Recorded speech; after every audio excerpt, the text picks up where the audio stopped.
Kiai Haji Ali Maksum adalah putra pertama dari hasil perkawinan Kiai Haji Masum bin Kiai Haji Ahmad Abdul Karim dengan Nyai Hije Nuriyah binti Kiai Haji Muhammad Zain Lasem, yang lahir pada tanggal 2 Maret tahun 1915 di Desa Soditan Lasem, Kabupaten Rembang. Keluarga Kiai Haji Ali Maksum, sejak dari zaman kakek-kakeknya dahulu hingga sekarang adalah keluarga besar yang kehidupan sehari-harinya tidak lepas dari nilai-nilai kepesantrenan. Ayahnya, Kiai Haji Ali Maksum yang terkenal dengan panggilan Mbah Masum ini merupakan pendiri sekaligus pengasuh Pondok Pesantren Al-Hidayah di Desa Soditan, Lasem, Rembang. Sejak kecil, Kiai Haji Ali Maksum belajar dan dididik secara keras di pesantren ayahnya sendiri yang saat itu menjadi pusat rujukan para santri dari berbagai daerah, terutama dalam pengajaran kitab Alfiyah Ibnu Malik beserta syarahnya Ibnu Aqil Nahwu, Shorof dan Balagah, dan kitab Jamul Jawami. Ayahnya berharap agar putranya nanti menjadi seorang ulama ahli fikih, sehingga beliau menggembleng Ali kecil setiap harinya dengan pelajaran kitab-kitab fikih. Sementara itu, beliau juga mengajarkan kitab-kitab lainnya kepada para santri, terutama kitab-kitab ilmu nahwu, shorof dan balagah. Akan tetapi kecenderungan Ali kecil justru lebih senang mempelajari kitab-kitab nahwu dan shorof. Ali kecil kemudian belajar beberapa waktu di pondoknya Kiai Haji Amir di Pekalongan. Ketika dilangsungkan Muktamar Nu ke-28 di pesantren Al-Munawir Krapyak, sebenarnya beliau sudah sakit sejak beberapa saat sebelumnya. Meskipun demikian, sebagai tuan rumah yang bertanggung jawab atas sukses dan tidaknya muktamar, beliau masih sempat mengkomando panitia pelaksana yang sebagian besar adalah santrinya lewat mic speaker dari kamarnya.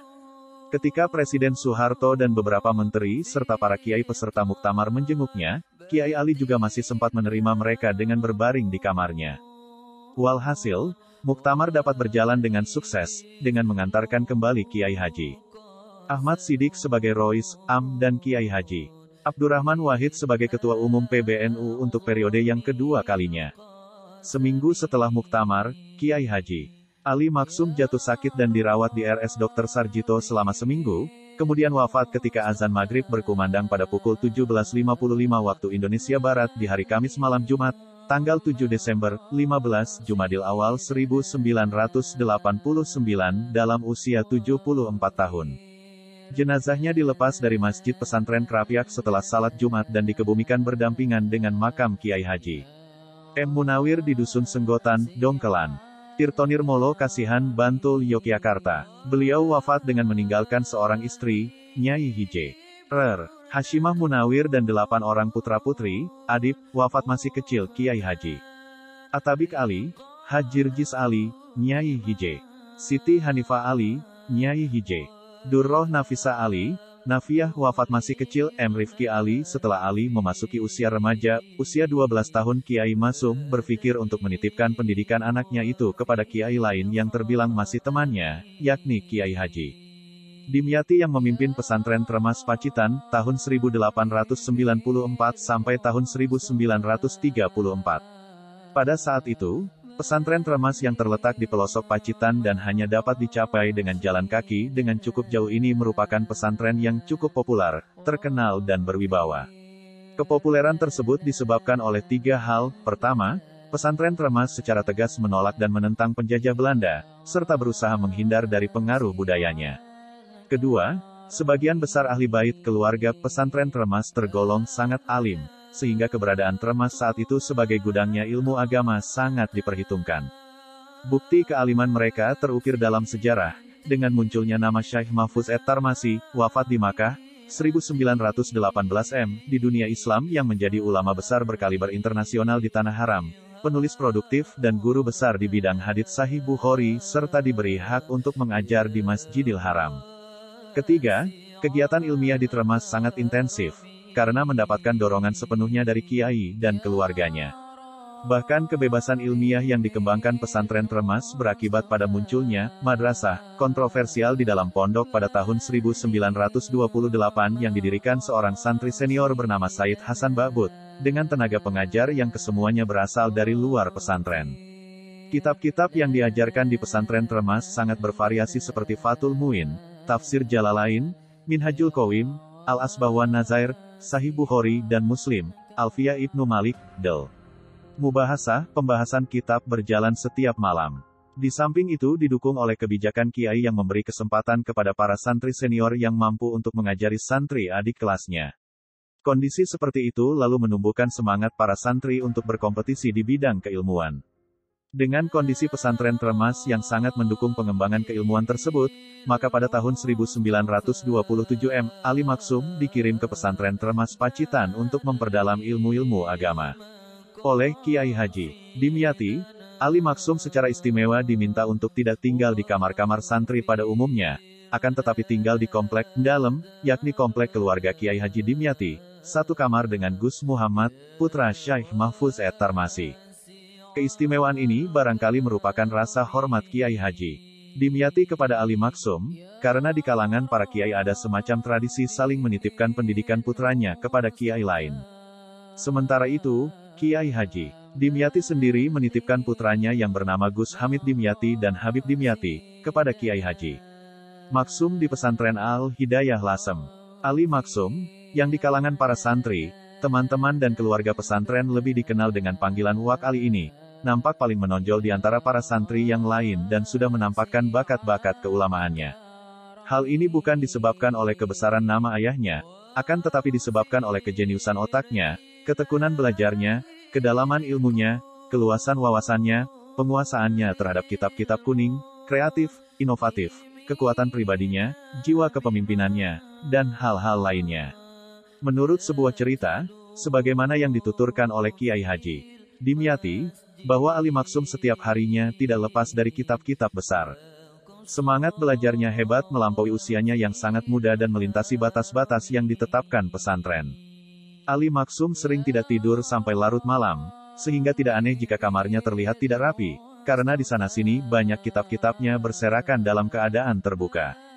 Gus Muhammad, putra Syekh Mahfuz Tarmisi, yang tinggal sekamar banyak berguru kepada Ali Maksum dalam hal membaca kitab kuning. Maklum, meskipun lama bermukim di Makkah, Gus Muhammad lebih mengkhususkan diri pada ulumul Quran. Ali Maksum tidak hanya terbatas untuk mempelajari pada kitab-kitab mutabarah karya ulama, salaf sebagaimana yang diajarkan oleh kiainya, akan tetapi juga mempelajari kitab-kitab tulisan ulama, pembaharu seperti kitab Tafsir Al-Manar tulisan Rashid Rida murid Muhammad Abduh, kitab Tafsir Al-Maragi, kitab Fatawa tulisan Ibnu Taimiyah, kitab-kitab tulisan Ibnul Qayyim, dan kitab-kitab baru lainnya.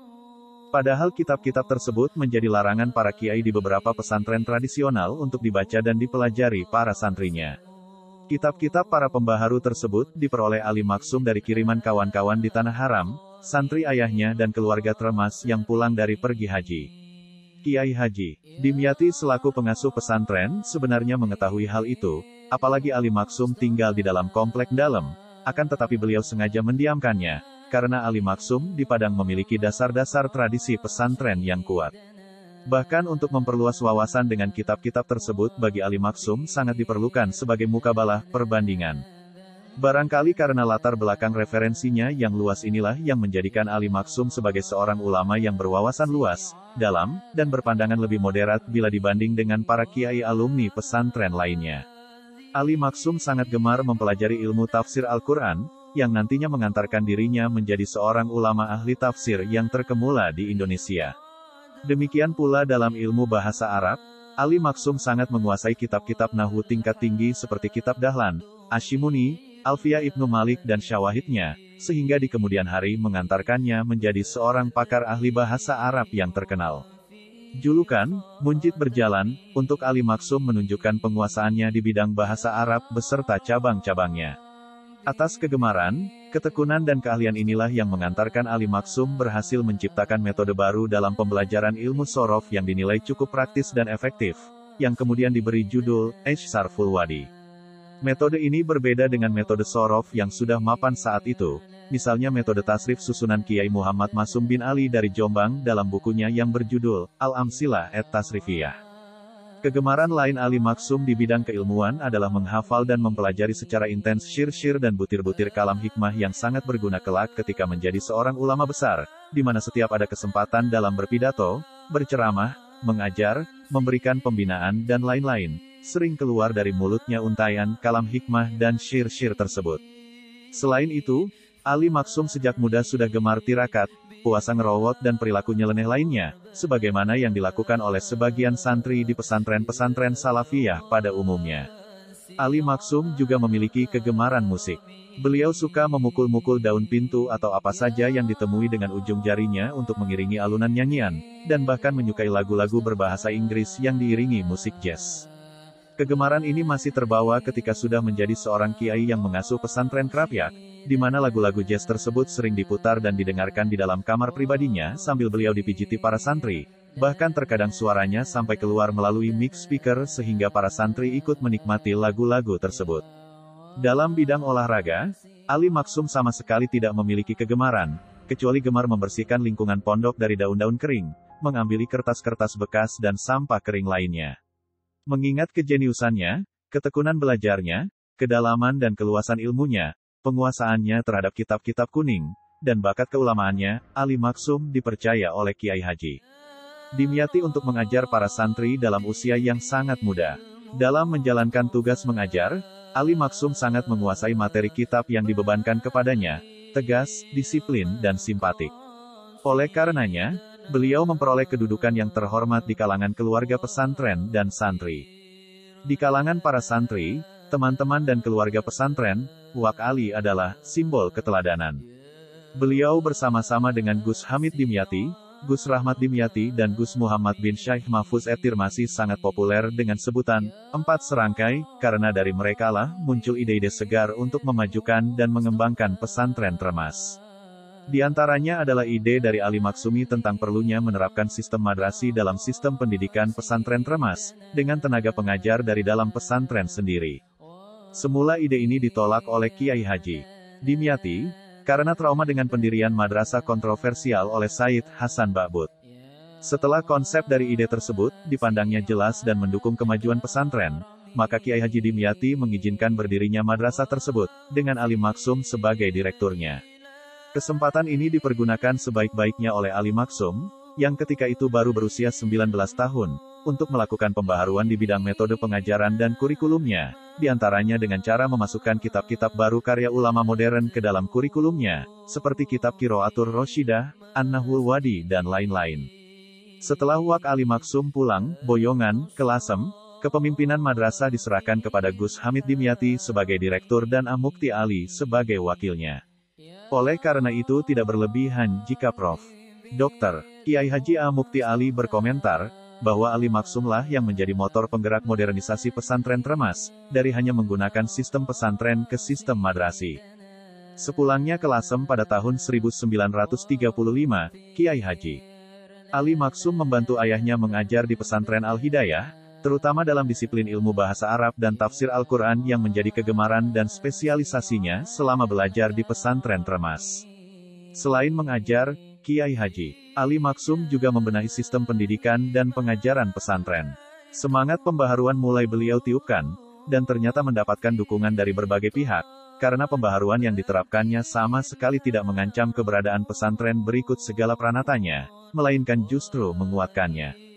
Pembaruan yang beliau lakukan tetap berpedoman pada prinsip, Al-Muhafazatu Al-Qadimis Sholih, Wal Ahdu Bil Jadidil Aslah, yaitu mempertahankan tradisi lama yang masih baik, layak, dan mengambil tradisi baru yang lebih baik.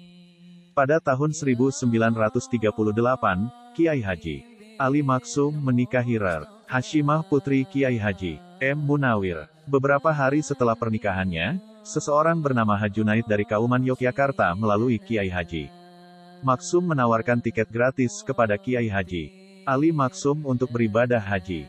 Sebulan kemudian, Kiai Haji Ali Maksum bertolak menuju Makkah lewat pelabuhan Semarang, dan kesempatan tawaran beribadah ini sekaligus digunakan untuk talabul ilmi, mengaji kepada beberapa ulama besar di Makkah, diantaranya berguru kepada Sayyid Alwi Abbas Al-Maliki, ayah Sayyid Dr. Muhammad Alwi Abbas Al-Maliki, untuk mengaji kitab Al-Luma, dan lain-lain, juga berguru kepada Syekh Umar Hamdan untuk mengaji kitab Sahih Bukhari dan kitab hadis lainnya, serta memperluas wawasan dengan mengkaji kitab-kitab kaum modernis seperti karya Muhammad Abduh, M. Rashid Rida, Jalaluddin Al-Afghani, dan lain-lain. Selama 2 tahun tinggal di Makkah, Kiai Haji Ali Maksum belajar dengan para masyayikh, sesama para pelajar dan jamaah haji Indonesia. Kepada jamaah haji yang dikenalnya, ia menitipkan kitab-kitabnya untuk dibawa ke Lasem, terutama kitab-kitab baru tulisan para ulama pembaharu, di samping kitab-kitab yang ia tumpuk untuk dibawa sendiri pada tahun 1940. Guru-guru beliau Kiai Haji Maksum Kiai Haji Dimyati Said Alwi Abbas Al-Maliki, ayah Said Dr. Muhammad Alwi Abbas Al-Maliki, sepeninggal Kiai Haji M. Munawir, sesuai dengan wasiat dan kesepakatan keluarga, kepemimpinan pesantren kemudian diambil alih oleh kakak beradik, Kiai Haji R. Abdullah Afandi Munawir dan Kiai Haji R. Abdul Qadir Munawir. Kiai Haji R. Abdullah Afandi Munawir bertugas sebagai penanggung jawab dalam urusan sarana prasarana pesantren dan hubungan dengan luar pesantren, dan Kiai Haji R. Abdul Qadir Munawir bertugas sebagai penanggung jawab dalam urusan pengajaran Al-Quran.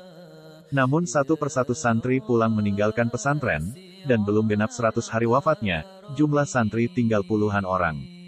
Bersamaan dengan itu, masuknya penjajah Jepang ke Indonesia semakin memperparah kondisi pesantren, sehingga santri tinggal beberapa orang, padahal jumlah santri saat wafatnya Kiai Haji M. Munawir mencapai 200-an lebih. Walaupun demikian, aktivitas kepesantrenan pengajian Al-Quran tetap berjalan seperti masa-masa sebelumnya dengan jumlah santri apa adanya. Dari fenomena ini sementara dapat disimpulkan bahwa kewibawaan dan keharismaan Kiai Haji M. Munawir merupakan faktor penyebab kebesaran pesantren, dan hal ini ternyata tidak mampu diatasi oleh penggantinya selaku turunan langsung yang secara tradisional mewarisi kepemimpinan dan karisma dari ayahnya. Kondisi ini membuat keluarga besar Kiai Haji M. Munawir merasa resah dan khawatir terhadap kelestarian pesantren ke depan. Maka pada tahun 1943, Musyawarah Keluarga Bani Munawir memutuskan untuk mengirim delegasi menemui Kiai Ali Maksum, menantu Kiai Haji M. Munawir, yang saat itu telah berhasil membenahi sistem pendidikan pesantren ayahnya di Lasem dan mampu mendongkrak jumlah santri, agar bersedia diajak hijrah ke Krapyak untuk mengatasi krisis tersebut. Namun ajakan ini ditolak tegas oleh Kiai Ali Maksum. Beberapa bulan kemudian, datang lagi utusan ke Lasem. Kali ini yang datang adalah Nyai Sukis sendiri, istri Kiai Haji M. Munawir, ibu mertua Kiai Ali, dengan didampingi Kiai Haji R. Abdullah Afandi Munawir, yang mengharap dengan sangat agar Kiai Ali bersedia diboyong ke Krapyak. Akhirnya kekerasan hati Kiai Ali Maksum luluh dan menerima ajakan itu.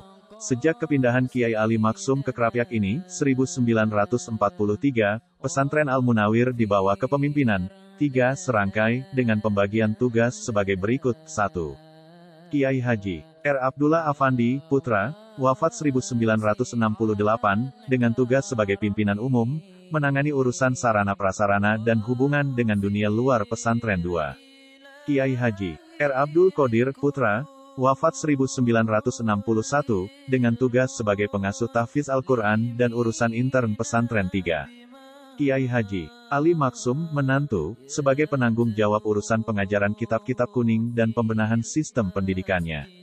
Dari ketiga pemimpin tersebut, Kiai Ali Maksum merupakan orang yang memiliki kelebihan. Di samping keahlian, kedalaman dan keluasan wawasan di bidang keilmuan, juga dipandang lebih mumpuni, lebih dewasa, lebih berpengalaman dan lebih siap memimpin pesantren.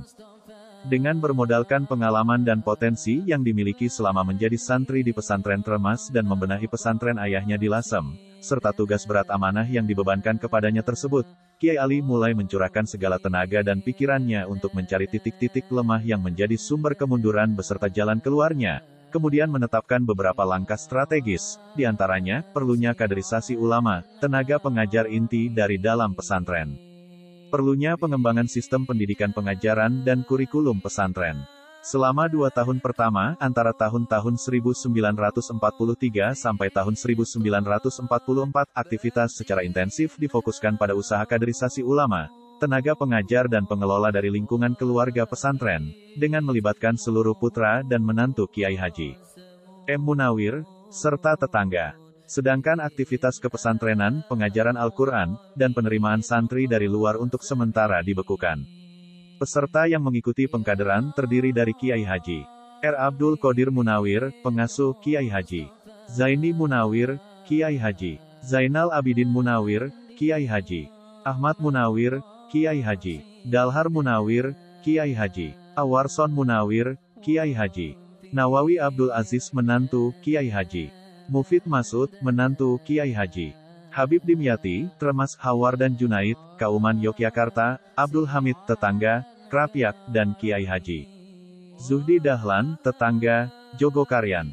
Hasilnya, seluruh peserta kaderisasi memiliki kesiapan dalam segala hal untuk bersama-sama mengelola, memajukan dan mengembangkan pesantren. Mereka menjalankan tugas, wewenang, dan aktivitas sesuai dengan bidang keahliannya masing-masing. Maka dalam jangka waktu yang relatif singkat, pesantren Al-Munawir selama dalam kepengasuhan Kiai Ali Maksum mengalami perkembangan pesat setahap demi setahap.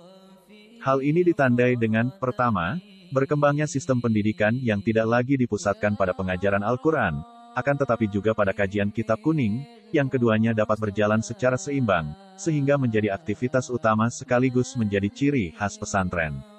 Kedua, berdirinya lembaga-lembaga pendidikan formal klasikal dalam bentuk madrasah, meliputi, Madrasah Ibtidaiyah Putra 4 tahun, 1946.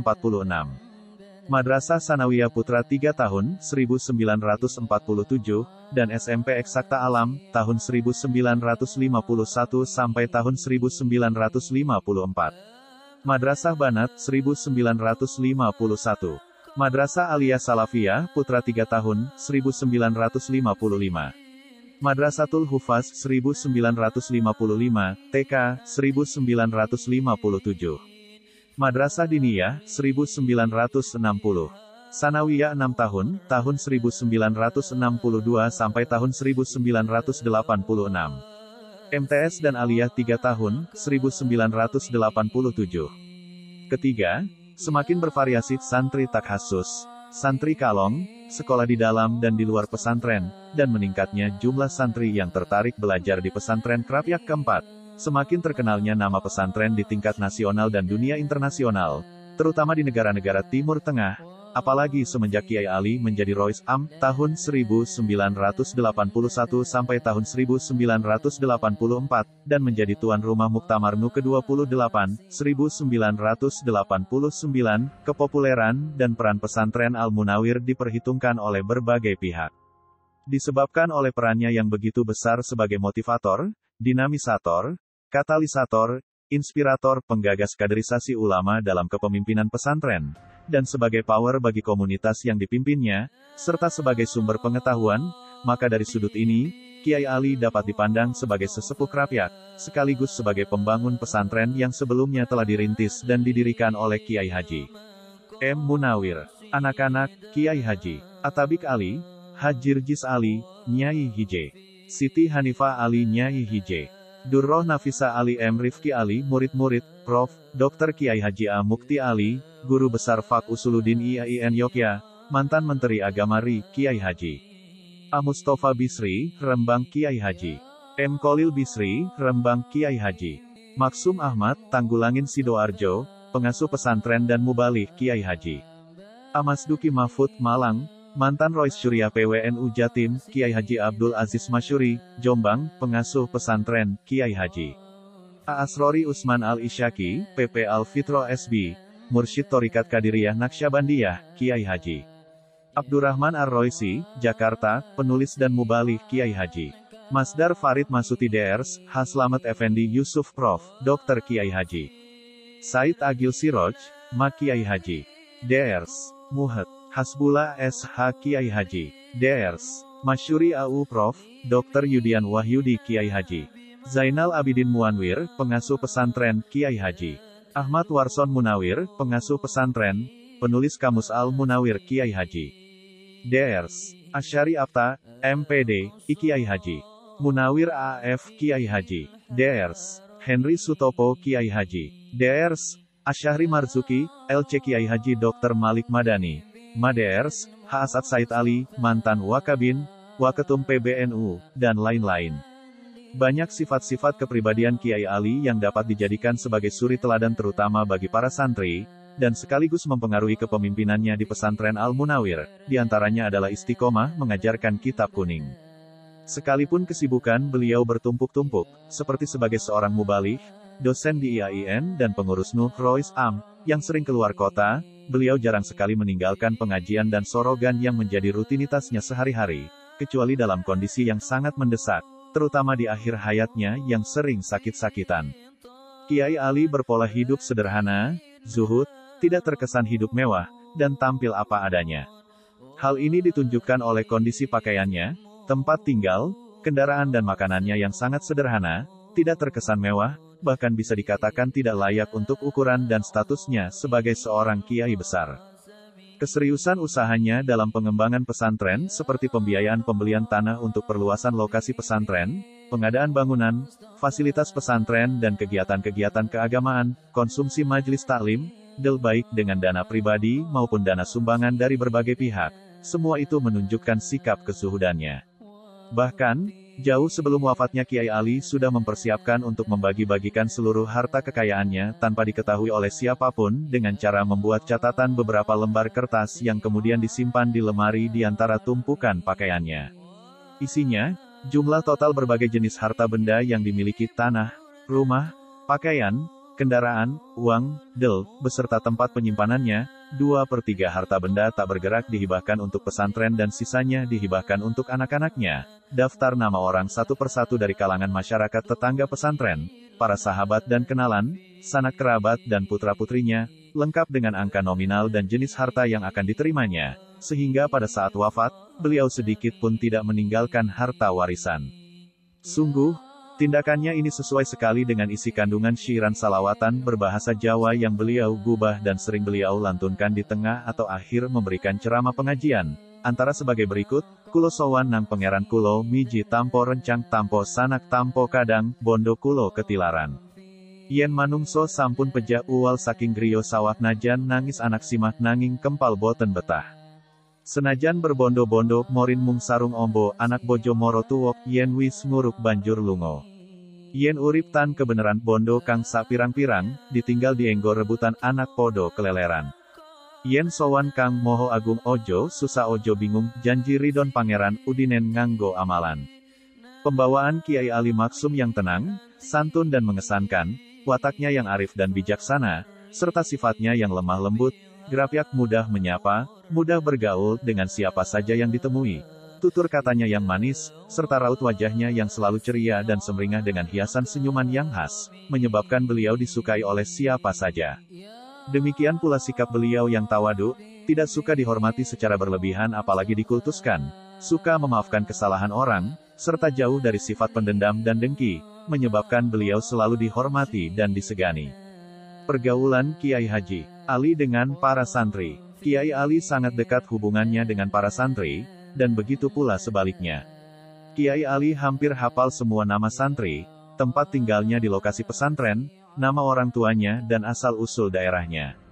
Di hadapan para santri, Kiai Ali bukanlah sosok yang menakutkan. Pada umumnya, para santri merasa takut dan lari atau bersembunyi ketika bertemu dengan Kiai, akan tetapi tidak demikian terhadap Kiai Ali. Hubungan Kiai Ali dengan santri seperti layaknya hubungan bapak dengan anak. Kedekatan hubungan ini ditunjukkan oleh kesukaannya bercanda dan bergurau dengan para santrinya, baik secara individu maupun secara jamaah di pengajian. Kalaupun ada santri yang lari atau takut ketika berhadapan Kiai Ali, mereka justru akan dipanggil, baik secara langsung maupun lewat mikrofon untuk sekedar diajak ngobrol sambil mendengarkan lagu-lagu kesayangannya atau menonton TV, diajak jalan-jalan keliling pondok sambil mengambil sampah-sampah kering, kertas, plastik dan dedaunan, disuruh memijatnya, disuruh menyapu atau membersihkan kamar pribadinya atau halaman rumahnya, dan lain-lain, sehingga mereka tidak lagi merasa takut dan terasa begitu dekat dengan Kiai Ali. Kiai Ali sangat rajin mendatangi kamar-kamar santri dan membangunkan mereka untuk diajak salat subuh berjamaah.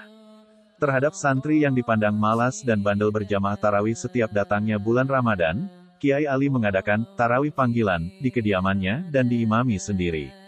Ini bukan berarti memberi kesempatan atau peluang untuk bandel, akan tetapi mendidik mereka bahwa dengan sering dipanggilnya mereka, maka lama-kelamaan mereka akan sadar dan malu dengan sendirinya.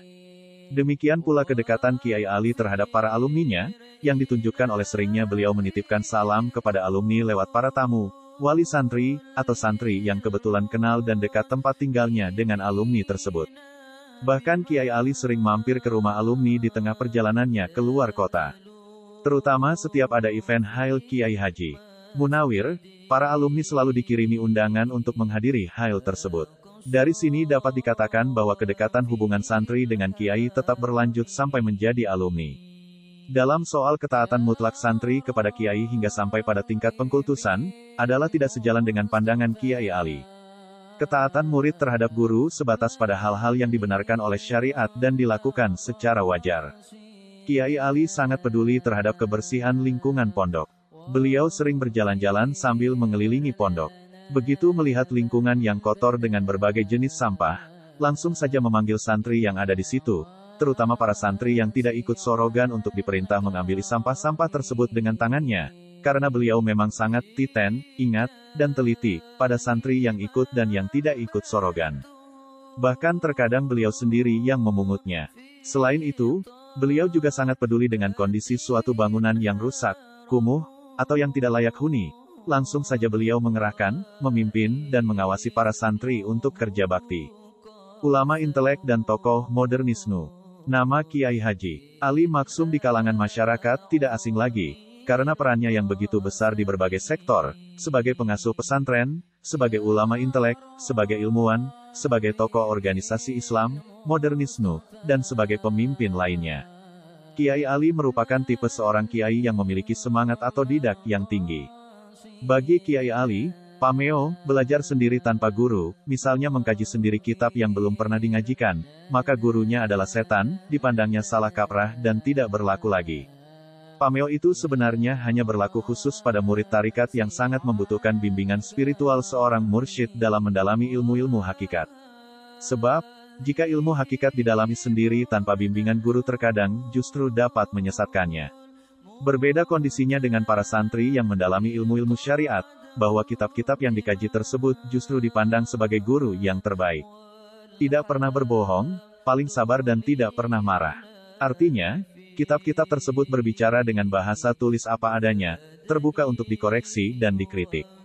Berbeda dengan guru manusia yang suka menutupi kekurangannya dan menonjolkan kelebihannya. Pandangan inilah yang melandasi Kiai Ali memiliki semangat otodidak tinggi, berwawasan luas dan dalam, serta berpandangan moderat. Bahkan pandangannya ini sering kali dilontarkan kepada para santri di tengah memberikan pengajian, sehingga mampu mendorong para santri untuk memiliki semangat otodidak yang tinggi seperti yang dimiliki oleh Kiai Ali. Kiai-kiai yang seangkatan dengan beliau atau yang lebih sepuh lagi, dan juga kalangan intelektual muda mengakui keluasan ilmunya. Beliau adalah ulama ahli tafsir, hadis, fikih, bahasa Arab beserta ilmu alatnya, dan berbagai disiplin ilmu lainnya, serta menguasai berbagai macam kitab, baik yang menjadi rujukan ulama tradisional maupun ulama modernis. Bahkan penguasaannya terhadap kitab-kitab rujukan ulama modernis tersebut seperti karya Ibnu Taimiyah, Ibnu Qayyim, Said Qutb, Hasan Al-Banna, Muhammad Abduh dan lain-lain, justru melebihi dari para ulama kelompok modernis itu sendiri.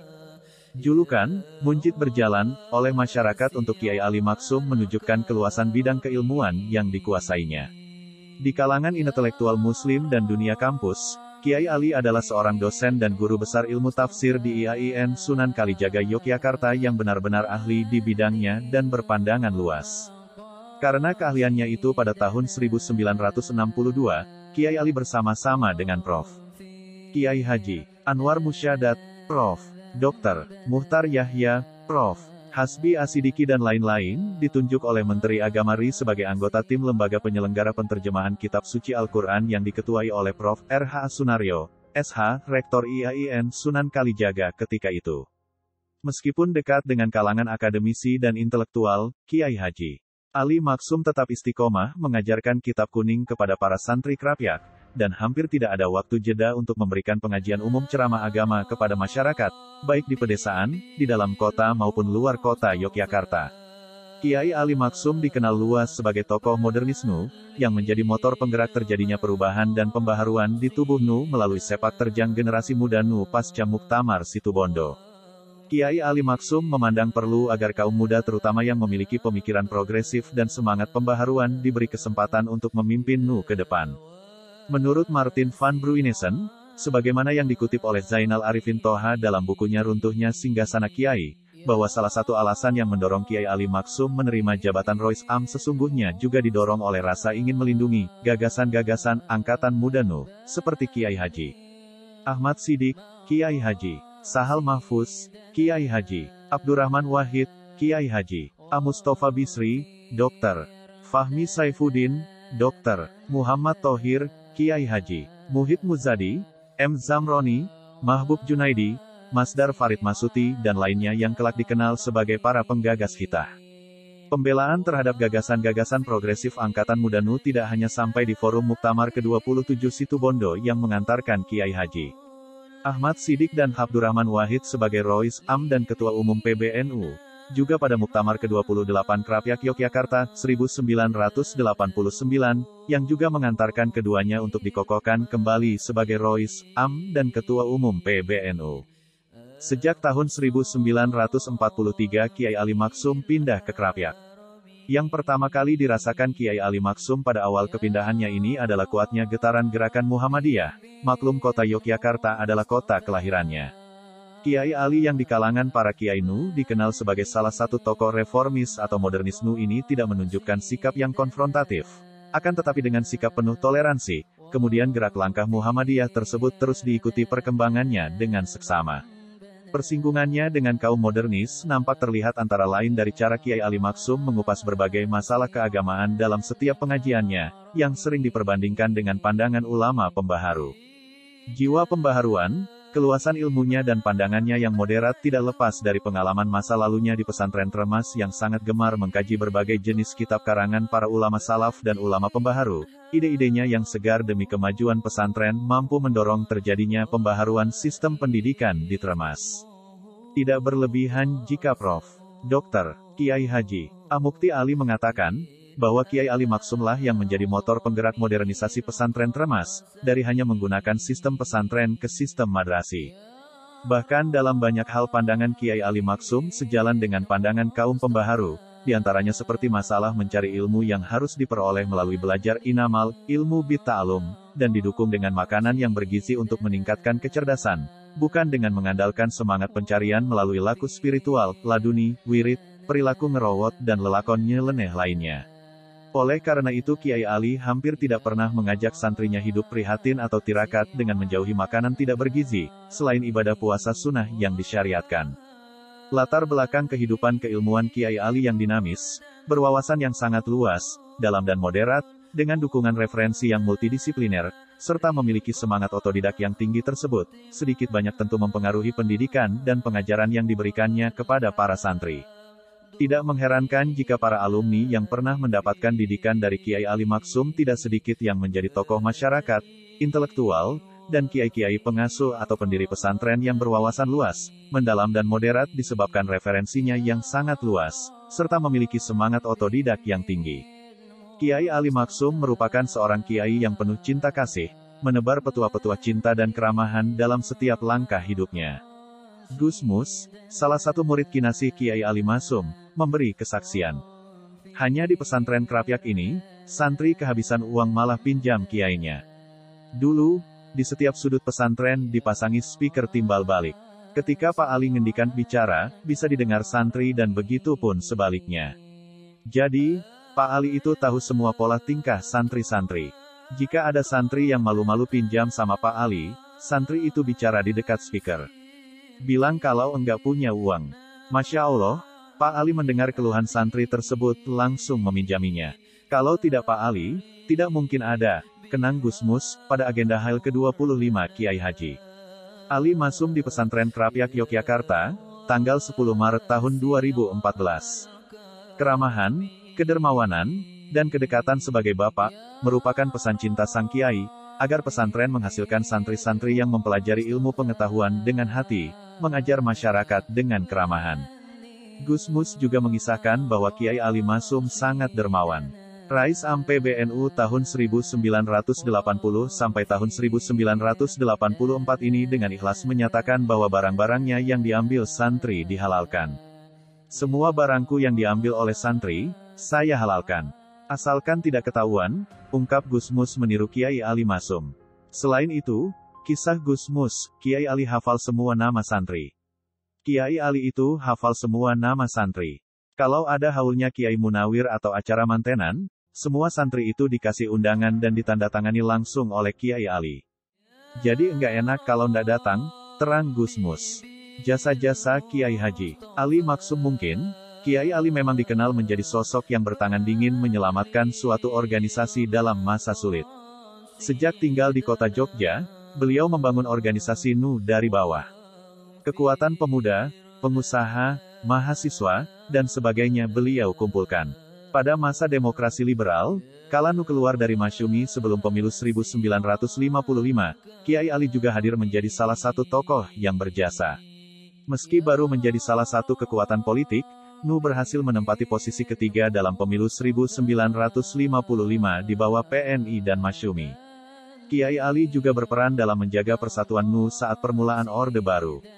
Terlebih, saat penyederhanaan partai oleh pemerintah pada 1973, NU benar-benar diuji. Jalan damai, yang digaungkan Kiai Ali menjadi salah satu titik keberhasilan dari jasa Kiai Ali meredam konflik di dalam tubuh NU.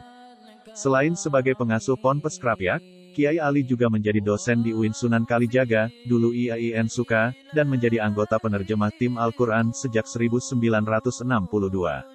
Di organisasi NU sendiri, Kiai Ali pernah menjadi Rais Syuriah PWNU DIY pada tahun-tahun 1975 sampai tahun 1981 dan Rais AM PBNU pada tahun 1981. Peran Kiai Ali di organisasi NU pun semakin besar. Peran besar Kiai Ali dalam NU salah satunya diwujudkan dalam upaya pergerakan NU kembali ke Hita 1926, atau yang dikenal sebagai penyelamatan NU dari kepentingan politik praktis. Upaya ini dilakukan pada 1984. Saat itu, NU memutuskan tidak terafiliasi dengan parpol manapun sesuai tujuan awal organisasi ini berdiri. Kiai Ali juga terus mengawal jalannya gerakan ini hingga akhir hayatnya. Hilangnya perpecahan di tubuh NU, tidak ada lagi kubu Cipete dan Situbondo, yang ada adalah kubu NU. Jasa-jasa Kiai Haji Ali Maksum. Mungkin, Kiai Ali memang dikenal menjadi sosok yang bertangan dingin menyelamatkan suatu organisasi dalam masa sulit. Sejak tinggal di kota Jogja, beliau membangun organisasi NU dari bawah. Kekuatan pemuda, pengusaha, mahasiswa, dan sebagainya beliau kumpulkan. Pada masa demokrasi liberal, kala NU keluar dari Masyumi sebelum pemilu 1955, Kiai Ali juga hadir menjadi salah satu tokoh yang berjasa. Meski baru menjadi salah satu kekuatan politik, NU berhasil menempati posisi ketiga dalam pemilu 1955 di bawah PNI dan Masyumi. Kiai Ali juga berperan dalam menjaga persatuan NU saat permulaan Orde Baru. Terlebih, saat penyederhanaan partai oleh pemerintah pada 1973, NU benar-benar diuji. Jalan damai, yang digaungkan Kiai Ali menjadi salah satu titik keberhasilan dari jasa Kiai Ali meredam konflik di dalam tubuh NU. Selain sebagai pengasuh Ponpes Krapyak, Kiai Ali juga menjadi dosen di UIN Sunan Kalijaga, dulu IAIN Suka, dan menjadi anggota penerjemah tim Al-Quran sejak 1962.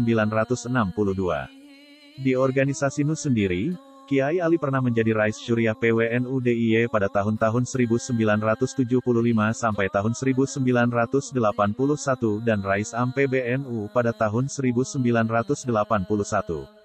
Peran Kiai Ali di organisasi NU pun semakin besar.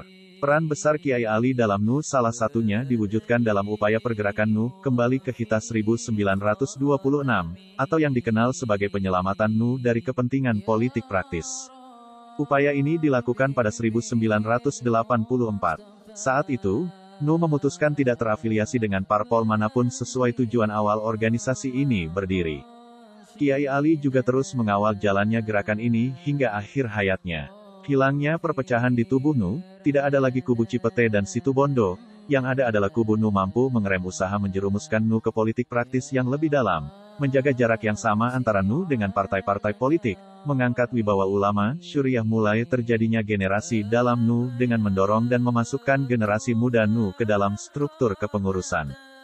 Hilangnya perpecahan di tubuh NU, tidak ada lagi kubu Cipete dan Situbondo, yang ada adalah kubu NU, membuatkan bekal bagi pengurus dan warga NU dalam meraih sukses organisasi. Karya-karya beliau yaitu Al-Amsilah et-Tasrifiyah. Kitab ini merupakan kitab karangan Kiai Haji Ali Maksum yang menjelaskan tentang ilmu saraf. Fathul Qodir. Kitab ini merupakan kitab pertama di Nusantara yang ditulis oleh Kiai Haji Ali Maksum yang menjelaskan tentang ukuran dan takaran Arab dalam bahasa Indonesia. Ad-Durus Al-Falakiyah adalah karya Kiai Haji Ali Maksum yang menjelaskan tentang ilmu falak. Kiai Haji Ali dalam menyusun kitab ini dengan cara sistematis dan konseptual. Di dalamnya termuat ilmu hitung, logaritma, almanak Masehi dan Hijriyah, posisi matahari, dan sebagainya. Badiatul Mitsal. Kitab ini adalah kitab yang hampir sama dengan kitab Ad-Durus Al-Falakiyah, yaitu menjelaskan tentang ilmu falak. Tapi di dalam kitab ini, Kiai Haji Ali lebih menjelaskan yang menjadi patokan bahwa pusat peredaran alam semesta bukanlah matahari, melainkan bumi. Sedangkan matahari, planet dan bintang yang jumlahnya demikian banyak, berjalan mengelilingi bumi. Di sela-sela kesibukannya sebagai pengajar dan pengasuh pesantren Al-Munawir Krapyak, Kiai Ali Maksum sejak masa-masa awal sudah simpatik terhadap Jamiyah Nu. Terutama sekitar tahun 1950-an ketika suhu politik memanas akibat semakin nyaringnya suara kaum Nahdiyin untuk keluar dari Masyumi, dan terrealisir ketika Muktamar di Palembang tahun 1952 yang memutuskan Nu keluar dari Masyumi dan mendirikan partai Nu sendiri. Untuk menghadapi pemilu pertama tahun 1955, Kiai Ali mulai aktif berkampanye untuk partai Nu dengan cara tidak langsung turun ke lapangan sebagai jurkam, melainkan lewat pendidikan kader kepada para santri Krapyak dan melalui pembicaraan non-formal dengan para tamu yang sowan ke rumahnya. Hasilnya, Partai Nu memperoleh suara terbanyak ranking ketiga setelah PNI dan PKI. Dari pemilu tersebut, Kiai Ali akhirnya terpilih menjadi anggota konstituante yang mewakili Nu Yogyakarta. Pada tahun 1960-an, tatkala PKI tengah gencar memusuhi kaum muslimin dan mengancam para kiai, Kiai Ali justru diminta menjadi Rois Syuriah PWNU Provinsi DI Yogyakarta secara terus-menerus sampai beliau dikukuhkan sebagai Rois Am PBNU menggantikan posisi Kiai Haji Bisri Syansuri yang wafat, melalui Munas Alim Ulama Nu di Kaliurang Sleman Yogyakarta, tanggal 30 Agustus tanggal 2 September tahun 1981. Kiai Ali sebenarnya kurang tertarik dengan dunia politik praktis dan menolak keras ketika dicalonkan sebagai Rois Am.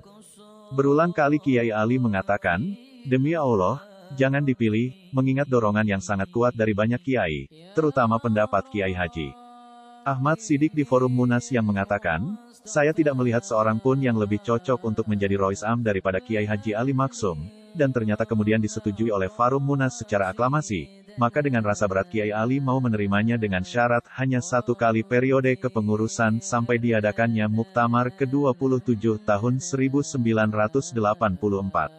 Sambil menangis, dan juga diikuti tangisan haru para kiai, Kiai Ali memberikan kata sambutan dengan bahasa Arab yang fasih, yang intinya menyatakan bahwa beliau bukanlah orang yang terbaik, bila selama memimpin terlihat bengkok agar diluruskan, bahkan beliau siap dicampakkan atau dipecat. Selama masa jabatannya, Kiai Ali oleh banyak kalangan disebut sebagai penyelamat Nu. Hal ini dikarenakan 3 faktor, ketika muncul krisis kepemimpinan di Nu dan kesulitan memilih orang yang tepat untuk jabatan Rois Am pengganti Kiai Haji Bisri Syansuri yang wafat, Kiai Ali bersedia dipilih sebagai Rois Am pada 1981 melalui Munas Alim Ulama Nu di Kaliurang Yogyakarta, walaupun dengan sangat berat, ketika Nu dilanda kemelut tahun 1983 dengan pengunduran diri Dr. Idam Khalid sebagai Ketua Umum PBNU, yang belakangan lalu dicabutnya kembali, akibat perseteruan antara kubu politik, kelompok Cipete, pimpinan Dr. Idam Khalid dengan kubu ulama, non-politik, kelompok Situbondo, pimpinan Kiai Haji Asad Syamsul Arifin. Kiai Ali tampil merangkap jabatan sebagai Rois Am sekaligus Ketua Umum PBNU untuk membenahi persiapan Muktamar Situbondo 1984, yang menghasilkan keputusan strategis dan monumental, yaitu mengembalikan Nu ke Hita 1926, ketika ada gejolak sebagian aktivis yang ingin menggoyang Hita Nu 1926 dan membelokkan Nu ke partai politik, serta usaha mendongkel Gus Dur dari posisi Ketua Umum PBNU di Munas Alim Ulama Nu di Cilacap akhir 1987. Maka dengan kewibawaan dan kekarismatikannya Kiai Ali mampu menjadi penjaga gawangnya sehingga dapat meredam gejolak tersebut. Atas perannya ini Kiai Ali secara berkelakar berkomentar, "Wah, saya ini anggota mustasyar bagian Meden-Medeni, menakut-nakuti."